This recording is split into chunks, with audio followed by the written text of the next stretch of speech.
তুমি আমার আমি তোমার, তুমি ছাড়া কাটে না।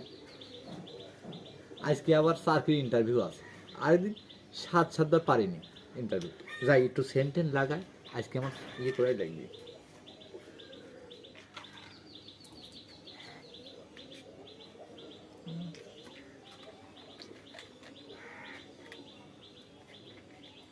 আজকে যে কোনো মূল্যে আমার সার্কেল ইন্টারভিউ আমার যেটাই লাগবে।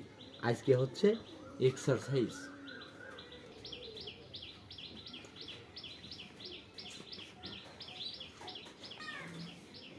এই বের হবি মাঠে আইজি এক্সারসাইজ।